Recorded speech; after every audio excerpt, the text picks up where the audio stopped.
বর্ধমানে Regent star মল তো open হয়ে গেছে।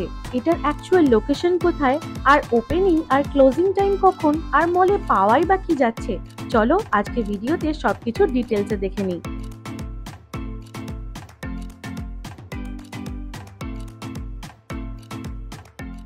Hi everyone, welcome back to my channel. I hope you all are doing very good. তো আমি আজকে চলে এসেছি ঘুরতে রিজেন্ট মলে। যারা বর্তমানে থাকো তারা জানো যে গোলাপবাগ মোড়ের ঠিক অপোজিটে রিজেন্ট মল ক্রোমার পাশে নতুন ওপেনিং হয়েছে এইবারে। তো সেখানে এক্সপ্লোর করতে এসেছিলাম। তো এই নিয়ে ভিডিওটা তোমাদের জন্য শেয়ার করছি, দেখতে থাকো, আশা করি তোমাদের খুব ভালো লাগবে।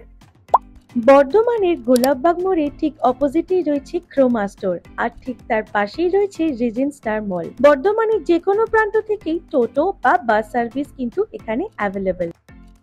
এই ভিডিও ডেসক্রিপশন বক্সে রিজেন্ট স্টার মলের গুগল ম্যাপের লিংক শেয়ার করা রইল, আপনারা চাইলে অবশ্যই চেক আউট করতে পারেন। এই মলটা ওপেন হয় সকাল 9টায় এবং ক্লোজ হয় রাত্রি 11টায়। এই মলটা কিন্তু উইকে প্রতিদিনই ওপেন থাকে, তাই তোমরা চাইলে যে কোনো দিন এখানে এসে ঘুরে যেতে পারো। যেহেতু মলটা একেবারে নতুন, তাই মলে এন্ট্রি করে একদম গ্রাউন্ড ফ্লোরে কিন্তু এখনো পর্যন্ত কোনো দোকান ওপেন হয়নি, তাই আমরা এসকেলেটরে করে চলে গেলাম ফার্স্ট ফ্লোর বা দোতলায়। তোমরা চাইলে লিফটও ইউজ করতে পারো। আর এই মলটা যেহেতু সেন্ট্রালি এসি, তাই এখানে গিয়ে গরম লাগার কিন্তু কোনো চান্স নেই। ফার্স্ট ফ্লোরে উঠেই আমাদের চোখে পড়লো এই 9D গেমিং জোনটার দিকে। এই জায়গাটার ডিটেলস তোমাদের ভিডিওর একদম লাস্টে দেখাবো। ফার্স্ট ফ্লোর বা দোতলায় এই 9D গেমিং জোনটা বাদ দিয়ে ছিল আর মাত্র দুটো দোকান। গেমিং জোনটার ঠিক অপোজিটেই ছিল স্যামস এর ইউনিসেক্স পার্লার, আর কিছুটা দূরে ছিল একটা জুয়েলারি শপ। এই তিনটে জিনিস ছাড়া এই ফার্স্ট ফ্লোরে কিন্তু এখনো পর্যন্ত আর কোনো দোকান ওপেন হয়নি। একটা জিনিস দেখে খুব ভালো লাগলো যে এই মলটার প্রত্যেকটা ফ্লোরে কিন্তু লেডিস অ্যান্ড জেন্টস টয়লেট রয়েছে।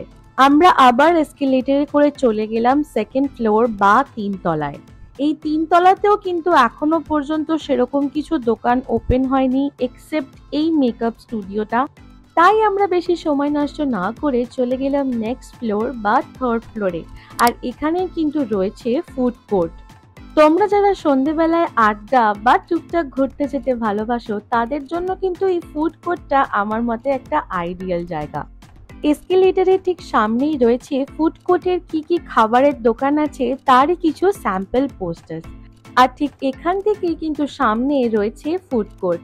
লেফট হ্যান্ড সাইডে রয়েছে বসার জায়গা, আর রাইট হ্যান্ড সাইডে রয়েছে খাবারের বা ফুড স্টল। চলো তাহলে ফুড কোর্টে কি কি খাবারের আইটেম পাওয়া যাচ্ছে দেখা যাক। ফুড কোর্টের প্রথম স্টলেই আমরা চলে এসেছিলাম, যেটার নাম হলো ফুচকা ম্যান। আর এখান থেকে আমরা ট্রাই করেছিলাম পনির সেজওয়ান ফুচকা, যেটার প্রাইস নিয়েছিল 129 রুপিস। তোমরা চাইলে ভিডিওটা পজ করে মেনু কার্ডের আইটেমস আর প্রাইস দেখে নিতে পারো। চলো এবার ওনাদের কাছ থেকে জেনে নিই যে এই ফুড কোর্ট কখন ওপেন আর ক্লোজ হয়। আমাদের সকাল 11টা থেকে ওপেন হয় আর রাতে রাত আমাদের 11টা পর্যন্ত। তাহলে তোমরা শুনেই নিলে যে এই রিজেন্ট মলের ফুড কোর্ট ওপেন হয় সকাল 11টায় এবং ক্লোজ হয় রাত্রি 11টায়। এখান থেকে ফুচকা অর্ডার করার পরে ওনারা আমাদেরকে আরেকটা মেনু কার্ড দিলেন, যেটা ওনাদেরই আরেকটা ব্রাঞ্চ, সেটা হচ্ছে ইন্টারন্যাশনাল ক্যাফে বলে। চলো তোমাদের সাথে এই মেনু কার্ডটা একটু শেয়ার করি আর দেখা যাক এদের প্রাইস আর আইটেমস কেমন। এই মেনু কার্ডের বেশিরভাগ আইটেমসই ছিল বেভারেজেস, যেমন কফি, বাবল টি, স্মুদি, আরো অনেক কিছু। তোমরা যদি চাও তাহলে ভিডিওটা পজ করে আইটেমসগুলো এবং তার প্রাইসগুলো চেক আউট করতে পারো। সত্যি কথা বলতে আমরা এখান থেকে একটাও বেভারেজেস অর্ডার করিনি। ফুচকা ম্যানে আমাদের অর্ডার প্রিপেয়ার হতে টাইম লেগেছিল 20 থেকে 25 মিনিট। আর যেহেতু অর্ডারটা আসতে অনেকটাই লেট হয়েছিল, তাই ওনারা আমাদেরকে একটা কমপ্লিমেন্টারি ফুড আইটেম দিয়েছিলেন। সেটা কি দেখতে হলে ভিডিওটা দেখতে থাকো।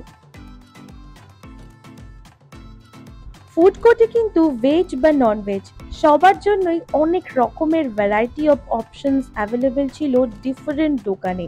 অনেকক্ষণ ওয়েট করার পর ফুচকা ম্যান থেকে চলে এসেছিল আমাদের ফার্স্ট অর্ডার সেজওয়ান পনির ফুচকা, যেটা 6 পিসেস ছিল, আর এই কমপ্লিমেন্টারি আইস টিটা। এবার আসি ফুচকার টেস্টি। ফুচকার ভেতরে যে পুরটা ছিল সেটা হচ্ছে সেজওয়ান পনির বা চিলি পনিরের পুর, আর ফুচকাটা হালকা ফ্রাই করা হয়েছিল, তাই খেতে খারাপ হয়নি, 7/10। আর আইস টিটা একদমই ভালো লাগেনি, যদিও কমপ্লিমেন্টারি ছিল।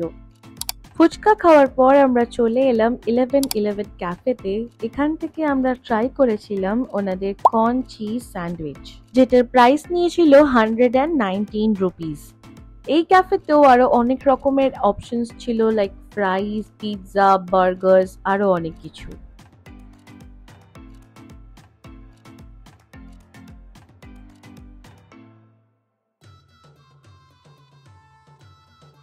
দশ মিনিট মতন ওয়েট করার পরেই আমাদের স্যান্ডউইচ চলে এসেছিল এবং সাথে ছিল একটা কেচাপের প্যাকেট। কোয়ান্টিটি কিন্তু যথেষ্ট ছিল এবং খেতেও কিন্তু অনেক টেস্টি ছিল, তাই আমি এটাকে 8.5 আউট অফ 10 রেটিং করব। আর এর ভেতরে কর্ন, মেয়োনিজ এবং আরো অনেক রকমের চিলি ফ্লেক্স মশলা কিন্তু রয়েছিল। এরপর আমরা চলে এসেছিলাম রাধনা ক্যাফেতে এবং এখান থেকে অর্ডার করেছিলাম 1 প্লেট পাপড়ি চাট, যেটার প্রাইস নিয়েছিল 99 রুপিস। তোমরা যারা ভেজিটেরিয়ান বা সাউথ ইন্ডিয়ান ফুড আইটেমস পছন্দ করো তাদের জন্য কিন্তু এই জায়গাটা একটা অ্যাফোর্ডেবল আর গুড অপশন। মাত্র 5 মিনিটের মধ্যেই চলে এসেছিল আমাদের পাপড়ি চাট। দেখতেই পাচ্ছ কত সুন্দর করে গার্নিশিং করে দিয়েছিল এবং খেতেও কিন্তু অনেক টেস্টি ছিল। এর মধ্যে 7 থেকে 8টা পাপড়িস ছিল আর দইয়ের কোয়ান্টিটিটা কিন্তু যথেষ্ট পরিমাণে ছিল, তাই আমি এটাকে 9 আউট অফ 10 রেটিং করলাম। রাধনা ক্যাফেতে সবচেয়ে বেশি সেল হচ্ছিল ধোসা, বাট যেহেতু আমরা অনেকটাই ফুল ছিলাম তাই ওইটা আর ট্রাই করা হয়নি। নেক্সট বার গেলে আমি অবশ্যই ট্রাই করব, বা তোমরা যারা আমার এই ভিডিওটা দেখছো তাদের মধ্যে কেউ ট্রাই করে থাকো তাহলে আমাকে কমেন্টে অবশ্যই তার টেস্টটা জানিও।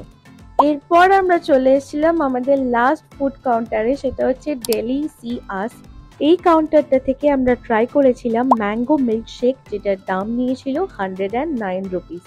খুবই কম সময়ের মধ্যে আমাদের অর্ডারটা ওনারা প্রিপেয়ার করে দিয়েছিলেন এবং এই জিনিসটা এত সুন্দর করে গার্নিশিং করে দিয়েছিলেন ওপরে কিছু ম্যাঙ্গো স্লাইস দিয়ে, আর কোয়ান্টিটিটাও কিন্তু যথেষ্ট পরিমাণে ছিল, তাই আমি এটাকে 10 আউট অফ 10 রেটিং দিলাম। তোমরাও যদি গরমে কিছু রিফ্রেশিং ট্রাই করতে চাও দেন এই ডেলি সি আস দোকানটা থেকে ম্যাঙ্গো মিল্কশেকটা একবার হলেও ট্রাই করো। আই হোপ তোমরা ডিসঅ্যাপয়েন্ট হবে না। খাওয়া দাওয়া শেষ করে আমরা ফুড কোর্টের বাকি স্টলগুলো একটু জাস্ট ঘুরে ঘুরে দেখছিলাম, যেমন 1111 তন্দুর, যেখানে তন্দুরের অনেক রকম আইটেমস পাওয়া যাচ্ছিল, টাউন টক ক্যাফে যেখানেও pizza, pasta, burger, and HFC যেখানে অনেক রকমের চিকেনের ফ্রাইড আইটেমস পাওয়া যাচ্ছিল, অলসো দুবাই ক্যাফেও ছিল। ফুড কোর্টের ঠিক অপোজিটেই ছিল SVF সিনেমা হলের এক্সিট গেটটা। ওনাদের এন্ট্রিটা যদিও বা অন্য দিক দিয়ে, বাট এক্সিট পয়েন্টটা কিন্তু এই ফুড কোর্টের সামনে দিয়েই বেরোচ্ছে। ফুড কোর্টের ট্যুর শেষ করে আমরা এখন চলে এলাম ফার্স্ট ফ্লোরে 9D গেমিং জোনে। তোমাদেরকে প্রথমেই বললাম যে এই জায়গাটার ব্যাপারে ডিটেলস দেবো, আর সেটা হচ্ছে এখানে তোমাদেরকে একটা VR মেশিন বা ভার্চুয়াল মেশিন লাগিয়ে দেওয়া হয় চোখে, সাথে হেডফোনসও থাকে এবং পার গেম এটার প্রাইস নেওয়া হয় 149 রুপিস। তো ট্রাই করতেই পারো। তো তোমাদের সাথে গোটা মলের ট্যুরটাই শেয়ার করলাম, কেমন লাগলো আমাকে কমেন্ট করে অবশ্যই জানিও। আর ভিডিওটা ভালো লাগলে লাইক, কমেন্ট অ্যান্ড শেয়ার করে দিও। Bye bye.